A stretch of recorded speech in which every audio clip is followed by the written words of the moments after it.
Shalom shalom, ndagushuhuje mu izina rya Yesu Kristo. Ni Pastor Alexis. Shimiye Kristo umpaye umwanya kugira ngo mboneke hano kugira ngo tuganire ijambo ry'Imana. Reka dusenga Imana imbere yuko dutangira.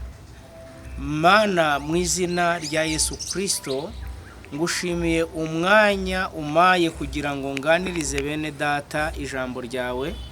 Uriherekeresha umwuka wera rigira umumaro mu mitima igiye kuryakira mu izina ry'umucunguzi wacu Yesu Kristo. Amen.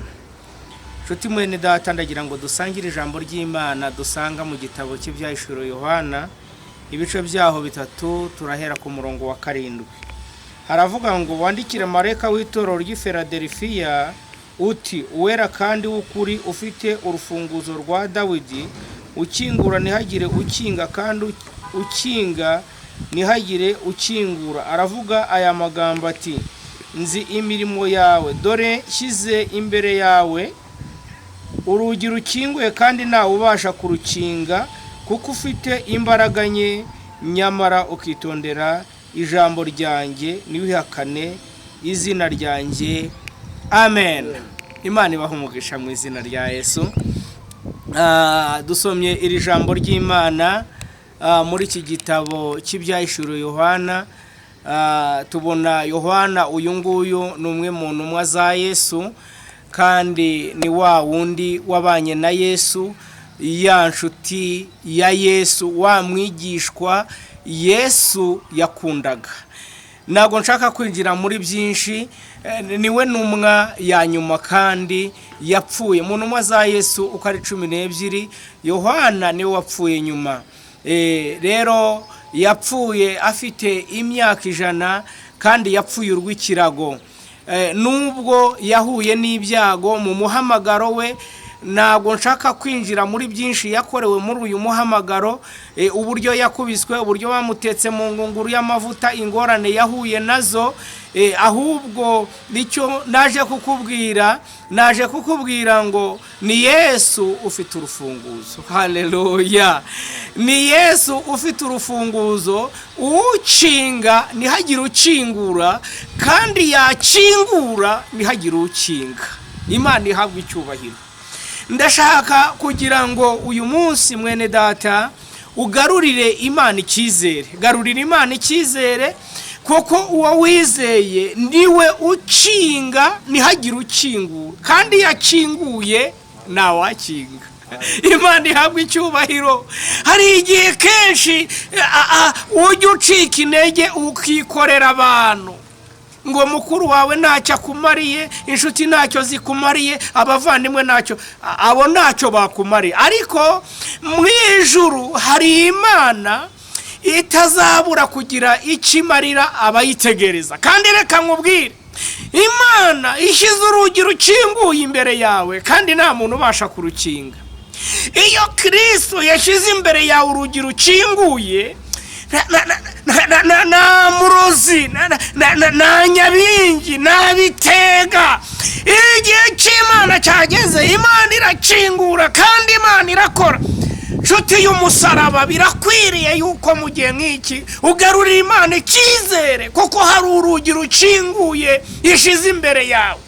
Yohana ari ku kirwa Patimosi, baramunogoye amaso ahorwa ijambo ry'Imana. Reka nkubwire, reka na Yohana nawe ubwe n'ubuhamya, kubera yuko Yohana uyu nguyu yabaye ibyo yakorewe byose, bagerageje kumwica biranga. Buriya nta muntu ushobora kukwica igihe kitageze cy'Imana, kuko Imana niyo ifite ijambo rya nyuma ku buzima bwawe. Hari igihe urwana n'intambara, umurozi akakwicarira, rega umwaka umwe ukumva ubuzima burahagaze, ariko ndagira ngo ubwire ngo ni Yesu ufite ijambo rya nyuma ku buzima bwawe. Ntabwo ari Satani urifite, nta nubwo ari abantu, kuko buriyo baza ko abantu wowe biba byararangiye kera. Ariko kubera yuko byasanze Kristo ari ufite urufunguzo, niyo mpamvu ukiriho ugihumeka. Yohana hanyuma yo gukubitwa, hanyuma kujugunywa mu ngunguru y'amavuta bayacaniriye. Ayo magambo urayazi ku basomyi ba Bibiliya. Bibiliya iratubwira ngo baragenda bamujugunya ku kirwa cyitwa Patimosi. Patimosi hariyo ibintu bitandukanye byagombaga kumwica, ariko ntago byagombaga kumwica kubera yuko ibyo Kristo ni wari ufite ijambo rya nyuma kuri Yohana. Imana ishimwe. Ndashaka kukubwira ngo uyu munsi Kristo ni ufite ijambo rya nyuma kuri wowe. Bibiliya irambwira ngo hariyo icyambere cyariyo gikomeye, hari inzoka z'ubusabwe bwica buryana. Icya kabiri hari imbeho kubera hari hagati mu karwa. Nuko ngo Yohana iyo aticwa n'izo nzoka yagombaga kwicwa n'imbeho. Twibuke yuko ntawamugemuriraga. Mana uraryoshye kandi Mana urakomeye. Haleluya. Yesu nashimwe cyane. Ngo icya gatatu cyari kiriyo ngo hari ubusimba bwitwa sikoropiyo. Ibyo bintu uko ari bitatu n'ibindi ukoze research wabona byagombaga kumwica. Kandi Yohana uyu nguyu bari bamaze kumunogoramo amazi, ariko kubera yuko haleluya hari umuntu wari ufite ijambo rya nyuma kuri we. Imana ishimwe. Imana iramurindiraho kuri icyo kirwa. Umva nkubwire, umuririmbyi yararirimbye aravuga ngo reka gutinya ibizakubaho, Imana izakurinda. Haleluya.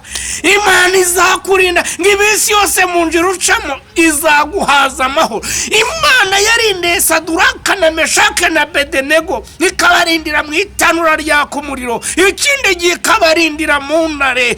Haleluya. Niyo ifite urufunguzo, niyo ifite ijambo rya nyuma mwene data ku buzima bwawe.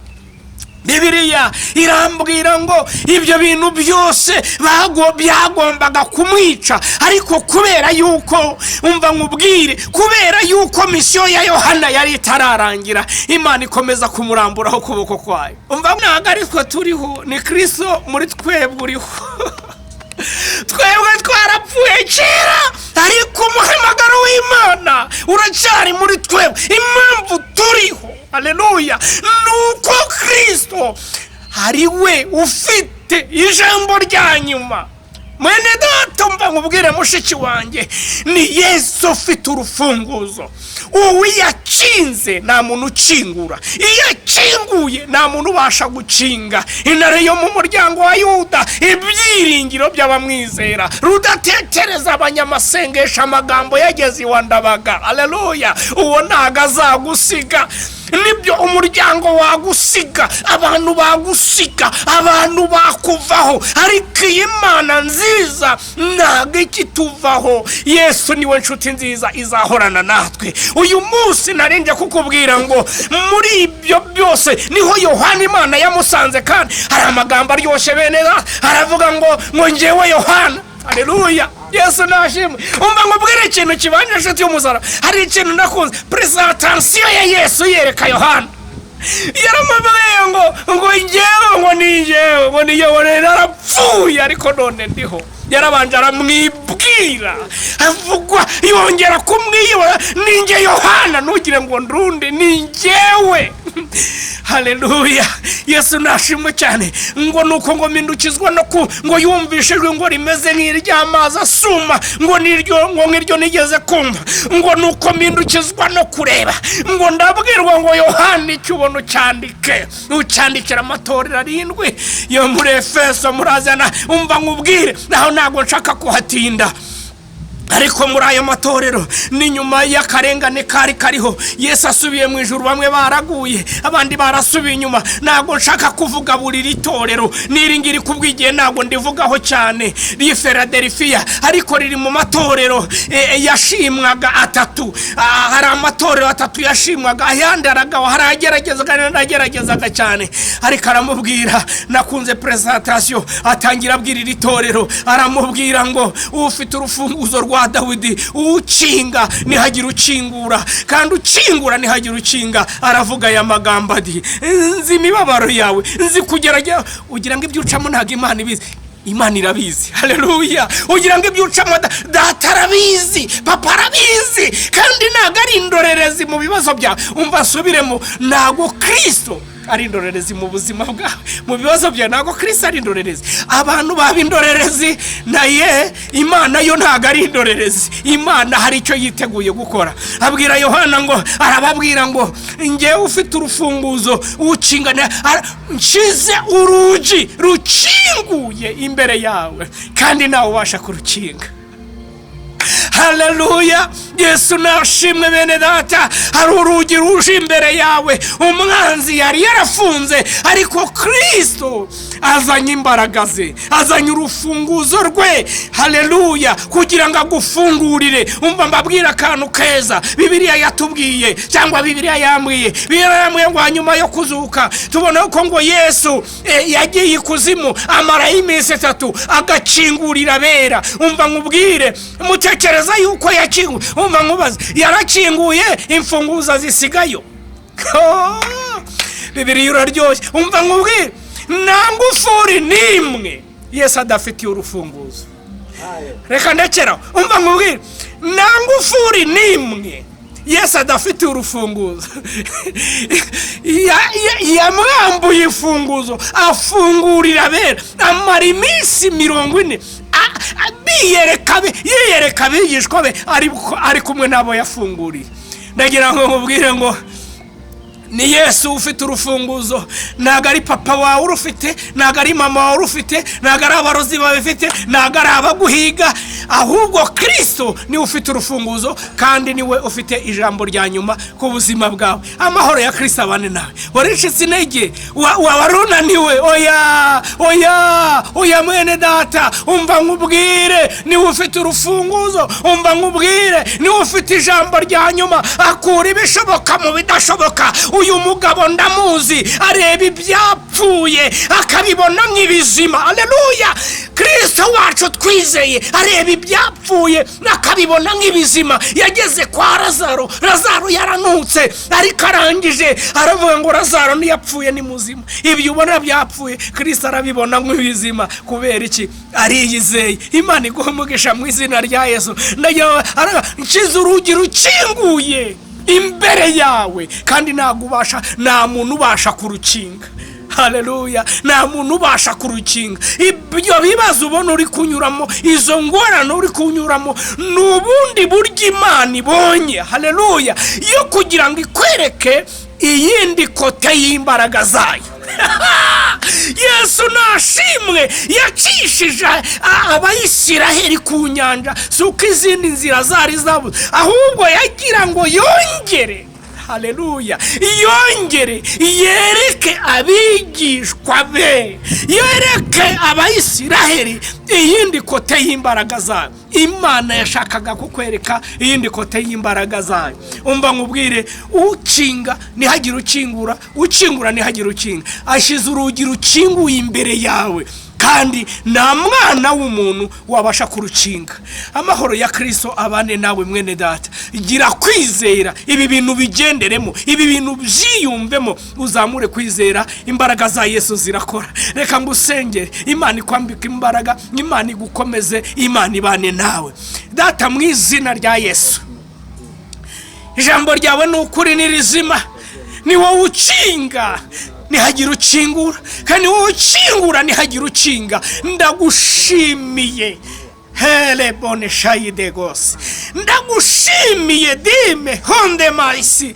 Nubwo hari inzugi umwanzi yari yarafunze imbere y'uyu mudamu, hari inzugi yari yarafunze imbere y'uyu mukobwa, yari inzugi yari yarafunze imbere y'uyu mupapa, imbere y'itorero, shere mandego sayini, ariko ndagushimiye yuko ari wowe ushize urugi rukinguye imbere y'ubwoko bwawe, kugira ngo bongere kubona imbaraga zawe, kugira ngo babone ubutware bwawe n'ubushobozi bwawe. Izina ryawe nirihabwe icyubahiro. Abari bananiwe, abari bacitse intege, abari bihebye, muri aka kanya mu izina rya Yesu, Dawidi arasenga aravuga ngo ijambo ryawe ryaranzuye ubwo nari mfuye. Reka ijambo ryawe rizura abari bapfuye, kandi ribakomeze ribambika imbaraga. Izina rye rihabwe icyubahiro mu izina ry'umucunguzi wacu Yesu Kristo. Amen. Kristo ashize urugi rukinguye imbere yawe kandi nta mwana w'umuntu ubasha kurukinga. Gira amahoro ya Kristo, Imana ibane nawe. Shima Imana.